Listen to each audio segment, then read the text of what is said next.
Hello, in today's video I'm going to show you how to create a list like this.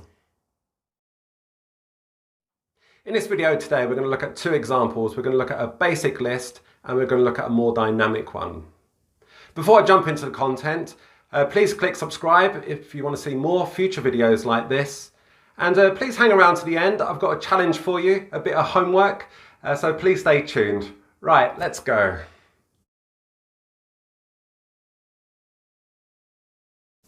In this video, we're going to start off by working with the receipt column. So we're going to create a receipt, and for this one, it's either going to be a yes or a no. Really simple. So I select the cell where I want to put in my drop down. I go to data. I go to data validation.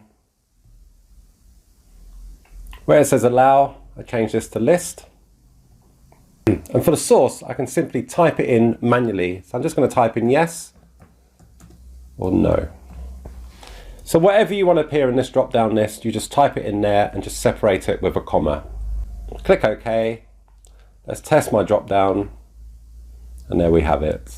So as you can see, creating a drop down list for just yes, no is really easy to do. But what if you're working with a longer list? So something like the expense type will have more options that may need updating on a regular basis.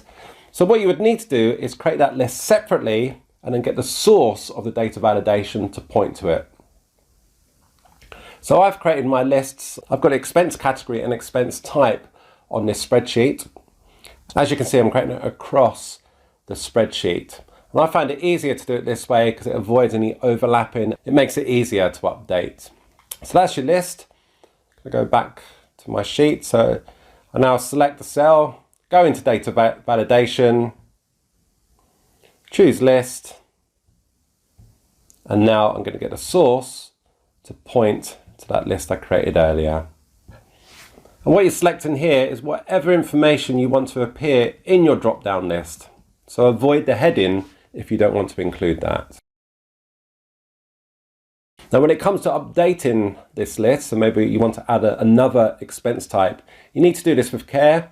If you just add it to the bottom of the list, the drop down won't pick it up. So what you would need to do is go back into the data validation, then reselect your source. Now if you're going to update the list on a regular basis, it's better to use something that's called a dynamic list. And here's how. My list first, including the heading. I go to the Home tab and I go to Format as Table. Choose a color, doesn't matter which one. Click OK.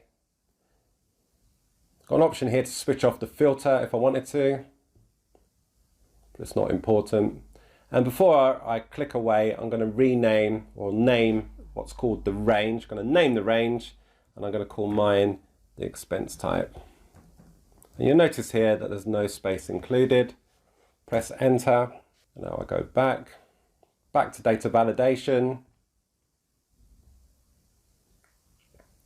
Choose list. Now for the source,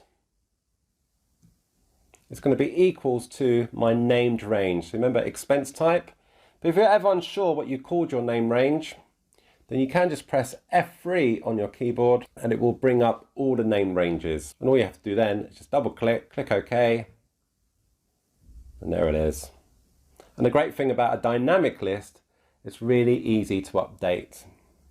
So you don't need to go back to the data validation every time to update the source.